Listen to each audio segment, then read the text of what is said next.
mic's on? Good. So first of all, I'd like to thank a few people. I'd like to thank all the people I don't know who organise feminism in London. I know what it takes to pull off something like this.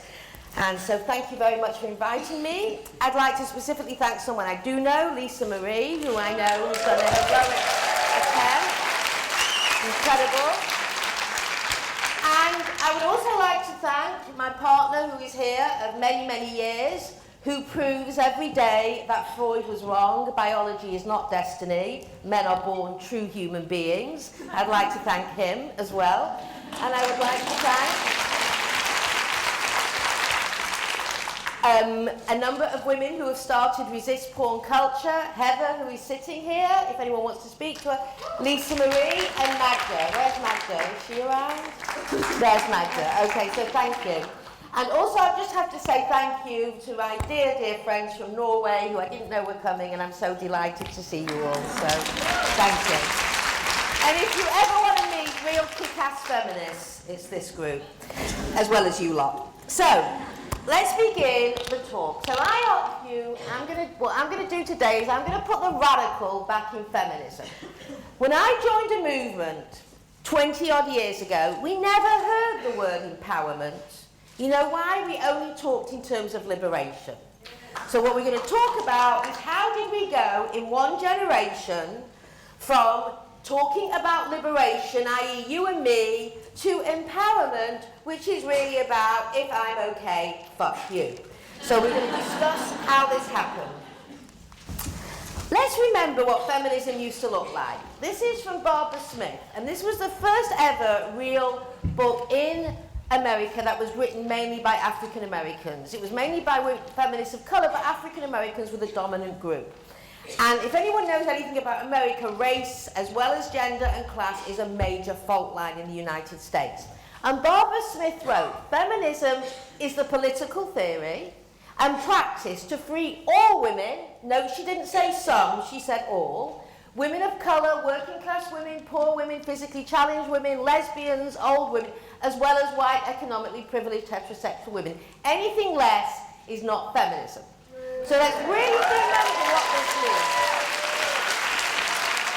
Now, if we all want to weep to see where we've come to, we need look no further than Jennifer Bogarden's comment that feminism is something individual to each feminist. So I want to ask, how does one run a political movement based on what it means to each individual woman? For example, could you imagine the labour movement is something individual to each worker? How would one build a labour movement? Well, I happen to think that being exploited for $5 or £5 an hour is fine for me. And who are you to tell me to join a union to fight for higher wages? I mean, could you imagine what would happen to the labour movement? Or let's imagine the civil rights movement, which is the civil rights movement is something individual to each person. So let's imagine that. Let's imagine Martin Luther King standing up saying, I feel really empowered. How far would we have gotten with that kind of approach? So this is ridiculous that we build a movement based on the notion that actually it is what it is to every individual person. So let's talk about second wave versus third wave. And the first thing I want to say, everyone's familiar with this, the movement from the second wave to the third wave. Everyone talks about this as being about age. It's not. It's an ideological battle, not an age battle. Because there's many women here, I'm sure, who will agree that putting the radical back in feminism, you don't have to be over the age of 50 to believe that. And it has been sold as if, you know, those of us who are a certain age, we're just so 2000 and we don't get it. And I would argue that we have to see the ideological battle. So let's look at what happened in the 1960s, because really to understand where we are today, we have to go back to the 1960s. And there really the battleground was between radical versus liberal. And what happened is, and I'm going to use this as an example, the feminine mystique came out versus sisterhood is powerful. And it's, if you look at those two books, this is where you see the real problem. Now, Feminine Mystique was written by Betty Friedan. And her problem was that she made certain assumptions. And her assumption is that if women went out into the workplace and basically competed with men, then we would have an equal piece of the pie. And let's talk about this. What she didn't, first of all, talk about is which men exactly do we want to be equal with? Do we want to be equal with working class poor men? Or do we want to be equal with rich men? And I bet she was thinking of rich white men. The second thing she didn't realise is that men were not going to allow that.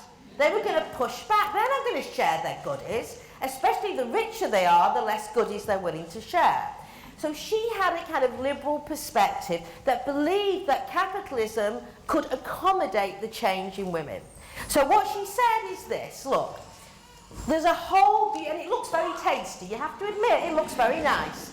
So she says, the men have had all the pie. What we want is half the pie. Notice, by the way, how unappetizing half the pie looks compared to the whole pie. And then she missed the idea that, in fact, we weren't even going to get half the pie, because when you put together patriarchy, capitalism and racism into the perfect storm, women, especially women of colour, are bang smack in the centre of that. And white men are not distributing their goodies to those women. They are giving a few to their sisters. Has anyone read the book Lean In?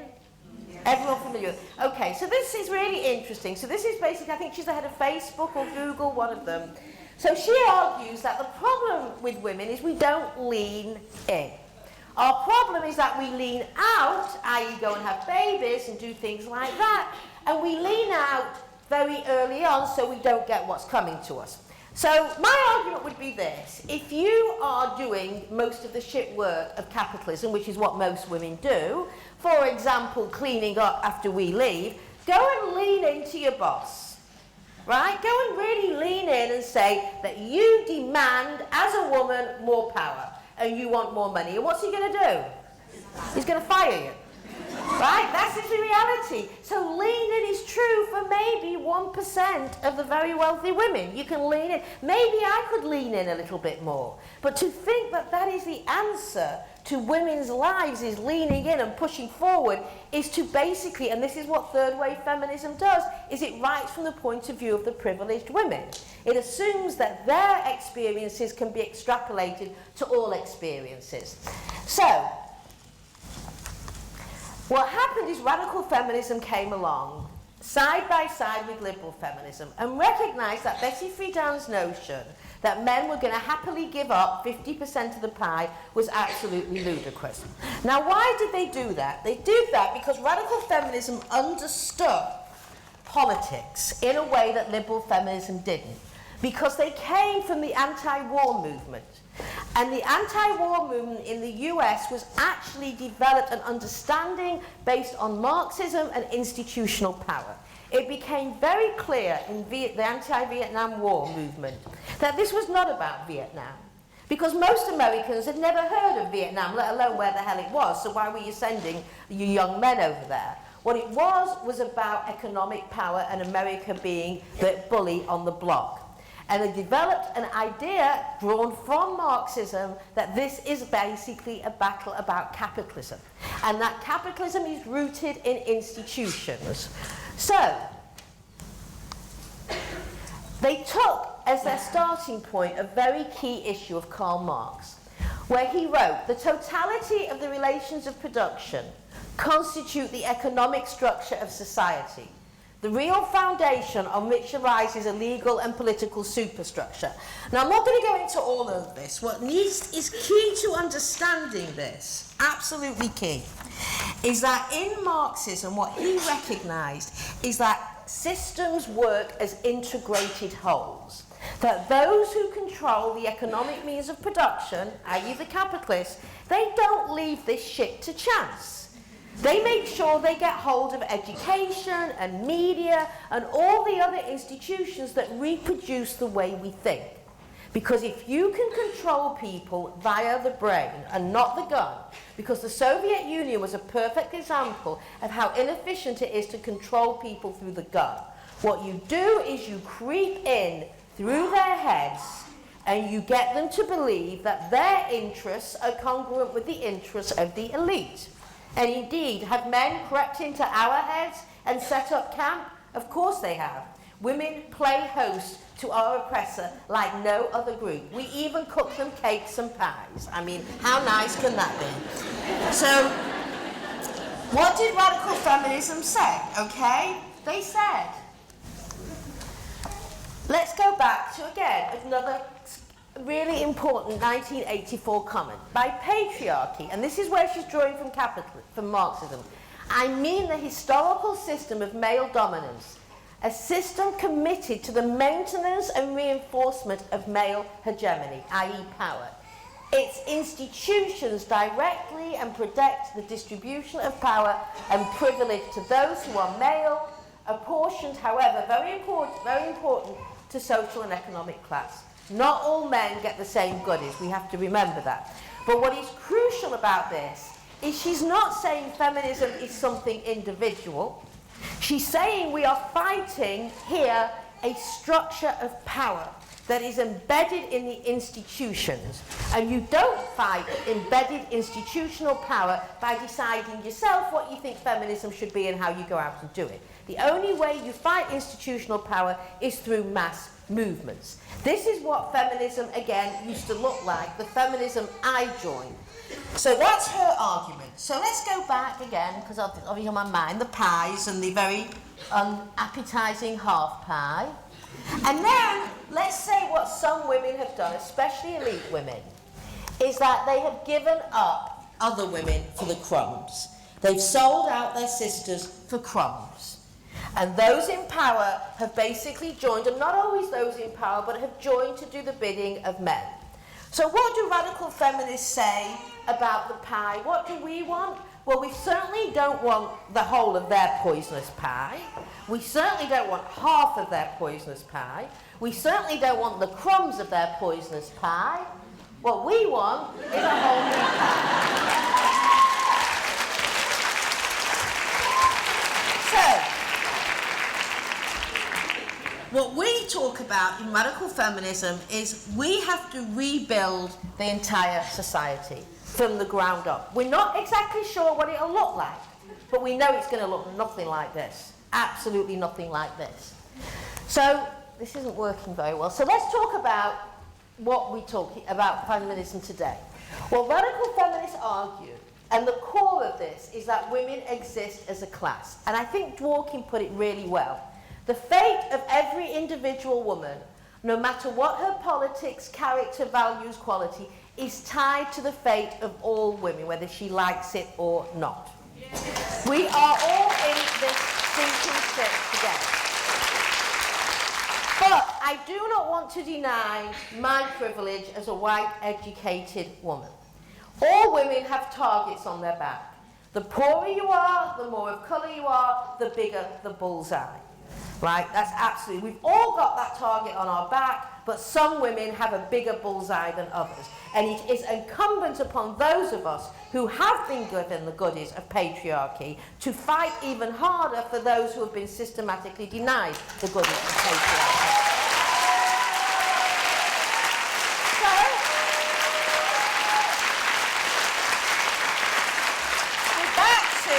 Again, I keep coming back to this. Feminism is something individual to each woman. So think about the previous idea that we exist as a class. Think about this as an individual. The question is what happened between the so-called two waves. And if you want to know what happened between the two waves, then you have to bring these two into the picture. Okay, so they were king, absolutely king. Now, what they did is they normalized, glorified, and institutionalized neoliberalism. Which what neoliberalism is the argument, again, there is no such thing as society, only individual men and women. The key to neoliberalism is the idea that individuals are sovereign. There is no class, gender, race system. You are unencumbered by any inequality. You're an individual, go girl, lean in, do what you have to do, because it's only up to you. And again, you sound like Margaret Thatcher now. Can you see this? This is the problem with a lot of third-wave feminists. And I'm not really blaming them, but I want to say that what has happened is they have internalized neoliberalism without understanding what they've internalized. That their philosophies go unexamined. Now, today's battleground is radical feminism versus neoliberal. And neoliberalism is really capitalism on steroids, okay? It's a whole new way of the sovereignty of the individual.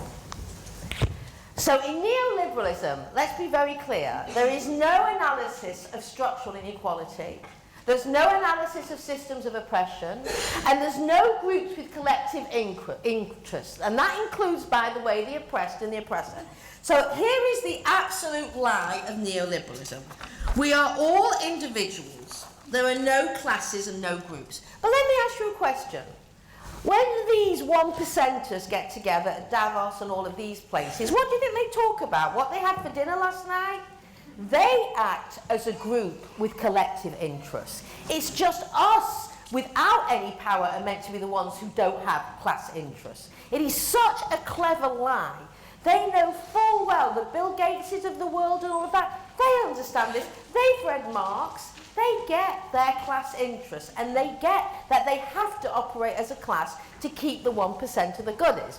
Meanwhile, they own all the media that tells us that there's no such things as classes. And the incredible thing in the United States is if you argue against poverty, you are basically accused of class warfare. Do you know that? To call the rich rich is a form of class warfare. Yes, that's how it's gotten to in the States. Now, this is the problem now exactly with third-wave feminism. Because they have taken on the neoliberal position, they do not see men as a class with a collective interest. So men are actually the disappeared of third wave. Third-wave feminists talk about women all the time. It's as if porn is made by women, for the enjoyment of women. Where are men in all of this? Right? Men appear nowhere in the discussion. Except, you know, it's men who make porn, it's men who jerk off to porn, it's men who get rich from porn, and porn. Where are they? So, they've really taken this seriously, the disappeared. So let's give an example of the disappeared. So you all remember this twerking, okay? So what happened the day after is, who do you think they all came after? Her. Let me tell you, the best part of that was his mother, Robin Thicke's mother, the next day saying on television, oh, Miley Cyrus, she's so disgusting. I would say, hello, what about your 30-odd-year-old son grinding into a young woman half his age? And do you know he's getting divorced? Who saw that coming? Honest to God. Now, what happened in third-wave feminism is it was argued that we shouldn't be going after Miley because it's slut-shaming. What the fuck is slut-shaming? How do you shame a concept that grows out of shame? Slut is in and of itself a concept of shame, to police women's behaviour. There is no such thing as a slut. To call a woman a slut is to shame her.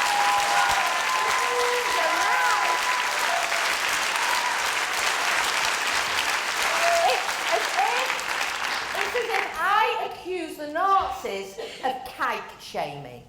I'm a Jew and you kike shamed me. I mean, can you imagine using the oppressor's term to say that they're shaming you? It is a bizarre concept, slut shaming. What we need to do to understand what happened is put Miley Cyrus in the context of patriarchal capitalism. Now, I don't know Miley Cyrus. None of us do, and in a way, I hate to say it, she's not that interesting for the analysis, because Miley Cyrus is come and go. What's interesting is the mass exploitation of young women in a capitalist society where women are either fuckable or invisible. That's what we should be talking about. And if anything, what we should be saying is poor Miley Cyrus, who has a feeding chain of adults who've lived off this kid since she's 8 years old. So,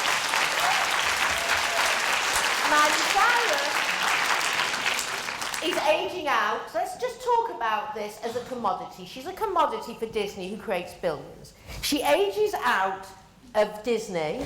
They have to rebrand her. In comes Annie Leibovitz with the rebranding when she's 16, with the bedhead. That's her father. Would you want to be like that with your father? I certainly wouldn't. Then, a year later, this is her in Elle. And then now we've got this. Has she been rebranded? Of course she's been rebranded. And you had to rebrand Miley Cyrus, otherwise she wouldn't have been visible in a world of fuckable Lady Gaga, fuckable Beyonce, fuckable Rihanna, fuckable all these women who are out there who have to look a certain way, who, if they choose not to, are invisible in this world. And that is the reality of the world that this woman lives in. And to blame her for 1 second is absolutely ludicrous. And yesterday we were having a conversation over dinner, some of us, about whether Beyonce is a feminist. I'll tell you when Beyonce is a feminist. She is a feminist when Jay-Z stands there with a little thing around where you can see his testicles hanging out, and she is fully clothed. That's when Beyonce is a feminist. Not when she's standing there with barely any clothes on while your husband is fully clothed and fully protected. It's absolutely outrageous, this. So, let's move on to this now and say how this maps on to the porn wars, the neoliberalism and the porn wars. So, let's begin with this Big Porn, which is a new book out recently from Spinifex Press, which is based on radical feminism. And let's just remember for a moment who was the founder of this. Without Andrea Dworkin, I and many of us who are anti-porn would be looking at pornography still today and thinking, you know what, I don't like this, but I don't know why. She gave us the template, the understanding. Why do we have Marxists, Weberians, Foucauldians? Why are there no Dworkinites? Notice we never name a school of thought after a woman. Right? Their ideas are never important to name a school. She said, think about pornography as a new institution of social control. A democratic use of terrorism against all women, not some women, all women. A way of saying to every woman, look down, bitch, because when you look up, you're going to see your legs spread. That was what feminism was about. There was a day I remember when you could believe that if a woman called herself a feminist, she was going to be anti-porn. Those days are gone. And I think with that, in the end, feminism is going to go. Unless we can all agree that pornography is about violence against women, where no woman should live like that, where we as women who do not have to live like that have an absolute obligation to fight that structure and tear it down brick by brick. Unless we believe on that, what is our movement about? I don't know anymore. So this is what it looks like now.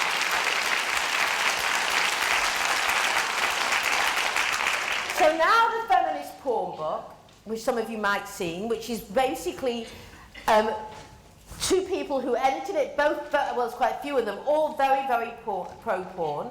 Two of these women now run porn studies. Have you heard of this journal?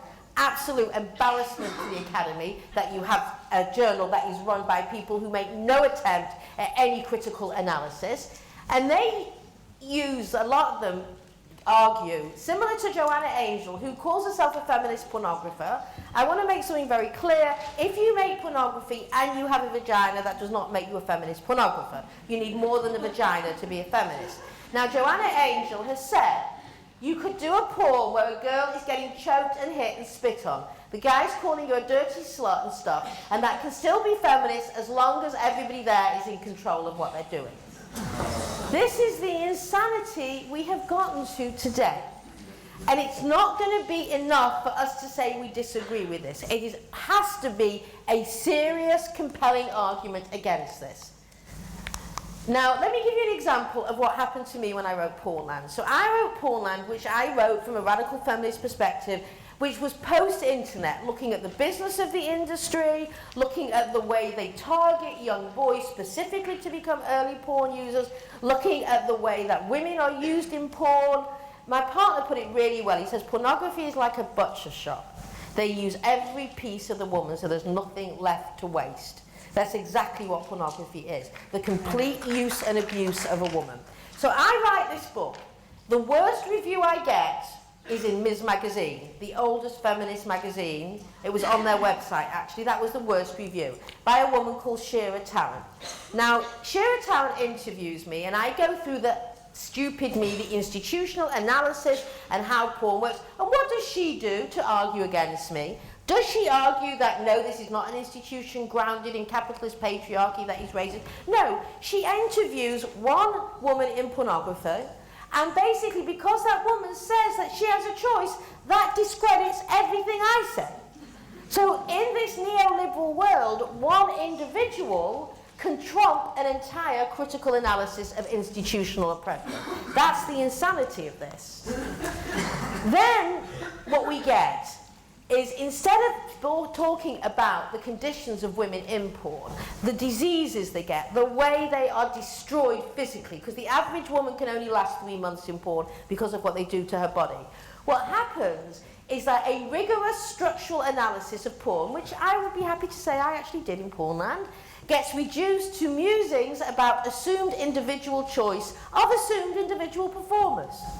Again, feminism is to every individual woman what she wants it to be. If she says it's okay, and we know nothing about these women who say porn is okay, they are in porn, they have to make a living, they don't have much choice. What are they going to say with their pimp or their suitcase pimp standing next to them? I hate this. These guys are fuckers. They destroy me. Every time I go on that set, I come away with greater PTSD. What are they going to say?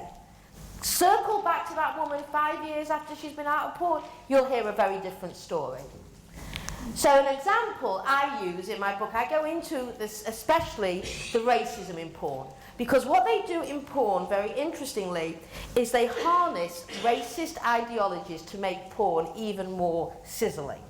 So if she is a woman of colour, not only is she a debased cunt, she's a debased cunt of colour. Do you understand what you can do with that? Fucking black cunt, fucking Latino cunt, fucking... I mean, you've got no end of the way that you bring together, the way that you bring racism and sexism together. And when you can debase her doubly, then you've really got the sizzle in porn. That's why racism in porn is so crucial. So this is what I did. I gave an example of ghetto gaggers. I have to tell you, I am desensitized to porn.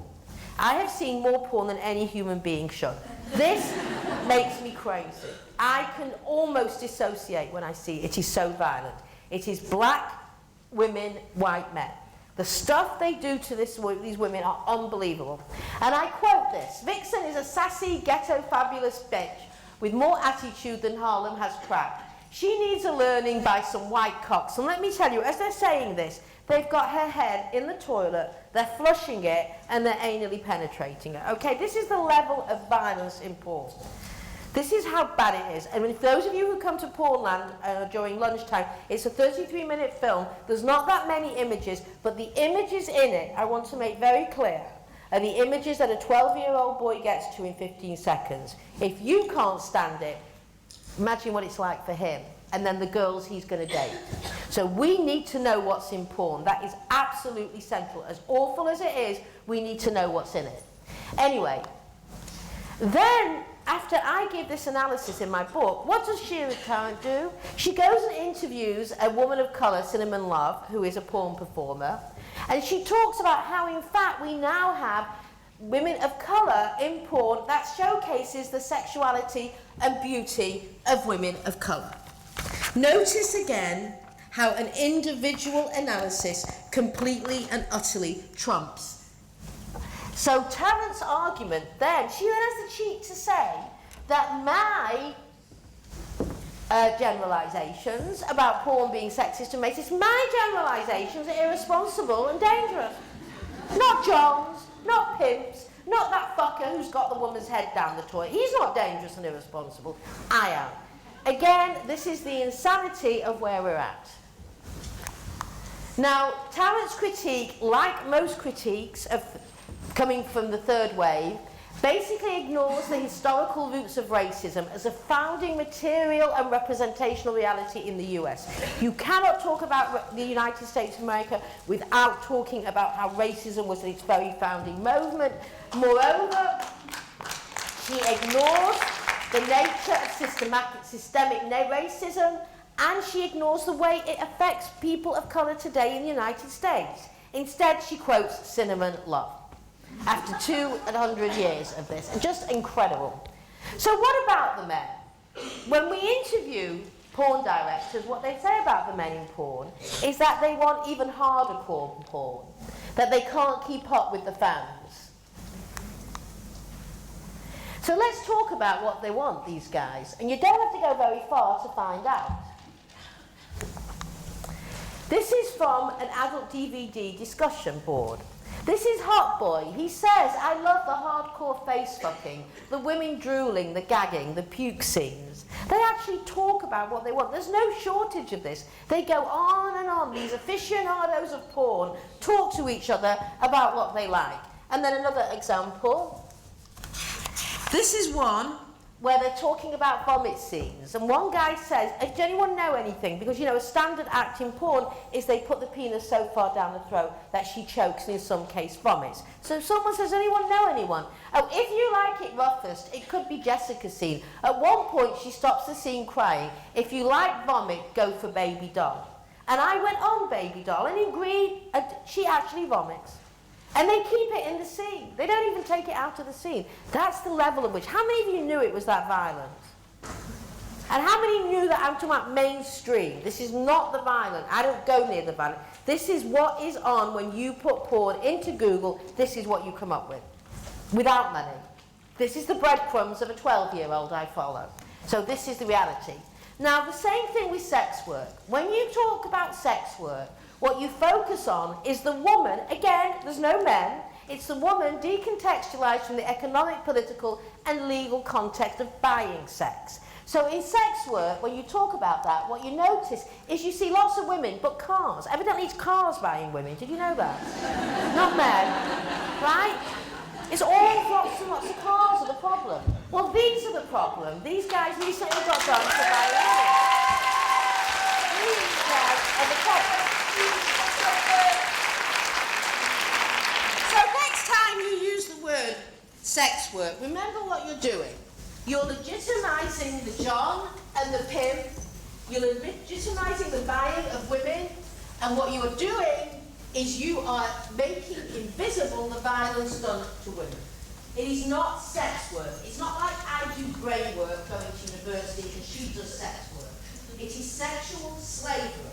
And I understand the impulse not to dehumanize these women. We absolutely need not to do that. But the way not to do that is to have a society where nobody has to sell themselves physically like that in order to make a living. That's how you do it.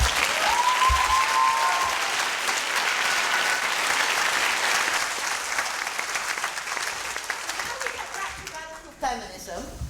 And remember this wonderful quote from Robbie Morgan. And what she says is that radical feminism was not a wing or a toe of the left or anything else. It was something entirely different, completely different. So let's remember who we are.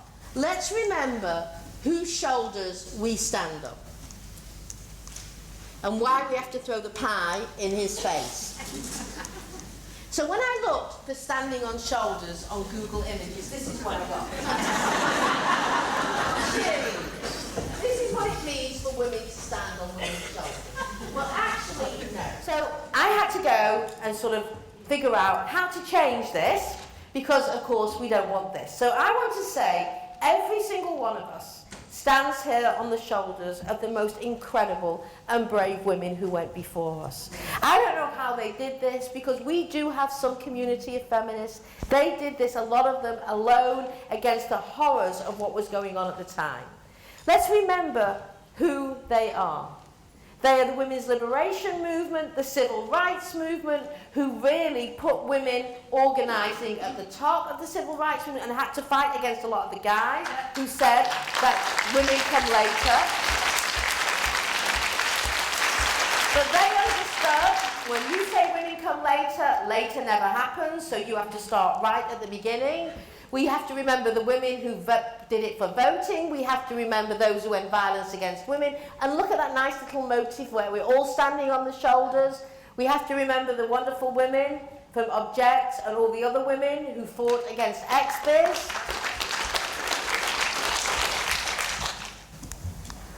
We have to remember all of those women all over the world who are fighting for equality, where death is a potential if you fight for that. Basic health rights that we take for granted, like turning on the tap. These women, we stand on their shoulders, and we stand on their shoulders because the only way we are going to tie the monster of patriarchy down is the same as Gulliver. We use the Gulliver strategy. Patriarchy is not going to go with one law or one action. It is going to go with lots and lots and lots of things. We need thousands of strings to tie this monster down. There's not one string. The only way you tie a patriarchy down, this monster, is not by feminism being individual to each woman. It's about remembering we are all in this together.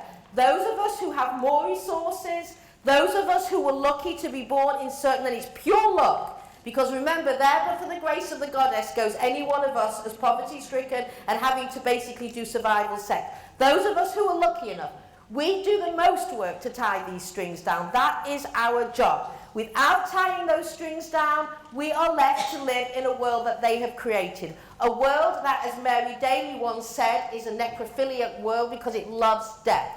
We have to reclaim our world to one that loves life, that loves joy, that loves women, and along with women always come children. Remember that women will never leave their children behind. So we have to rethink what this means. And I want to end by once I was being asked when I was talking about closing the porn industry down, and he said to me, Gail Dines, are you not basically pushing a boulder up a hill?